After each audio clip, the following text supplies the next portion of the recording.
হাওড়াঘাটত বিনামূলীয়া অস্থিৰ ৰোগ স্বাস্থ্য শিবিৰ চিকিৎসা শিবিৰ অহা 4 মে দেওবাৰে পুৱা 8 বজাৰ পৰা হাওড়াঘাট চৰকাৰী এম ই স্কুলত অনুষ্ঠিত কৰিব বিনামূলীয়াকৈ অস্থিৰ ৰোগ স্বাস্থ্য চিকিৎসা শিবিৰ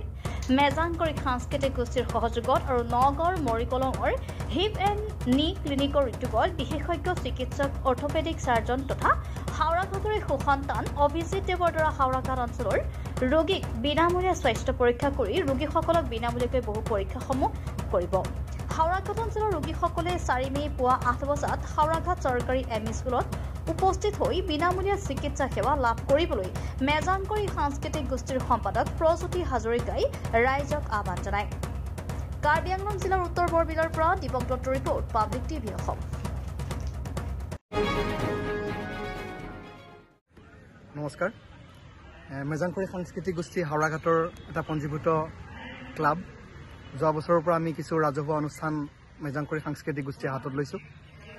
আমাৰ সৌভাগ্য যে হাওড়াঘাটৰ সুসন্তান ডক্টৰ অভিজিত দেৱ তেওঁ অৰ্থপেডিক চাৰ্জন হয় নগাঁৱৰ মৰিকলঙস্থিত হিপ এণ্ড নি ক্লিনিকৰ তৰফৰ পৰা ডক্টৰ অভিজিত দেৱে এখনি বিনামূলীয়া সম্পূৰ্ণ বিনামূলীয়া অস্থিৰ ৰোগ স্বাস্থ্য শিবিৰ আয়োজন কৰিছে সেই অহা 4 মে দেওবাৰে হাওড়াঘাটৰ চৰকাৰী এম ই স্কুলত এই বিনামূলীয়া স্বাস্থ্য শিবিৰটো উদযাপন কৰিবলৈ লোৱা হৈছে সকলো ৰাইজৰ হাওড়াঘাটবাসী ৰাইজৰ বিশেষকৈ বয়সস্থ লোকসকলৰ ইয়াত উপস্থিতি কামনা কৰিলোঁ কিয়নো অভিজিত দেৱে তেখেতে কেইবাটাও টেষ্ট যেনেকৈ bone marrow density test vitamin D test আৰু নিউৰোপেথিক এছেছমেণ্টৰ টেষ্ট তেনেকুৱা বহুমূল্যৰ টেষ্ট কিছুমান সম্পূৰ্ণ বিনামূলীয়াকৈ তেখেতে আগবঢ়াইছে ৰাইজৰ সেৱাৰ কাৰণে আৰু তেওঁ হাওড়াঘাটৰে ল'ৰা গতিকে হাওড়াঘাটৰ ৰাইজৰ সেৱা কৰিব বিচাৰিছে আৰু আমি মেজাংকৰি সাংস্কৃতিক গোষ্ঠীয়ে সেই কেম্পটো স্পন্সৰ কৰিছোঁ বিশেষকৈ বয়সস্থ লোকসকলৰ বাবে এই কেম্পটো বহুতেই উপযোগী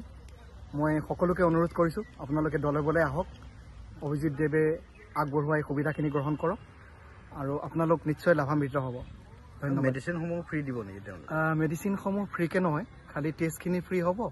ডক্টৰৰ কনচাল্টেশ্যন ফ্ৰী হ'ব আৰু যিমানখিনি পৰা যায় আপোনালোকৰ মেজাংকৰি সংঘৰ পৰা প্ৰত্যেক বছৰে তেনেকুৱা কৰিবনে হয় আমি নতুনকৈ যদিও 1994ত আমাৰ মেজাংকৰি সাংস্কৃতিক গোষ্ঠী গঠন হৈছিলে তথাপিতো যোৱা বছৰহে আমি পঞ্জীভূত কৰিবলৈ সক্ষম হৈছোঁ আৰু তেতিয়াৰ পৰা আমি বিভিন্ন ধৰণৰ সাংস্কৃতিক আৰু সামাজিক কাৰ্যকলাপসমূহ হাতত লৈছোঁ যেনেদৰে আমাৰ সাংস্কৃতিক সত্ৰীয়া বিদ্যালয় মেজাংকৰি সত্ৰীয়া বিদ্যালয় নামেৰে এখন সত্ৰীয়া বিদ্যালয় অসম সংগীত সত্ৰৰ অধীনত আমি স্থাপন কৰিছোঁ তেনেকুৱা কামবোৰ আমি ভৱিষ্যতেও কৰি যাম নিশ্চয় কৰি যাম ৰাইজৰ সহযোগিতা লাগে খালি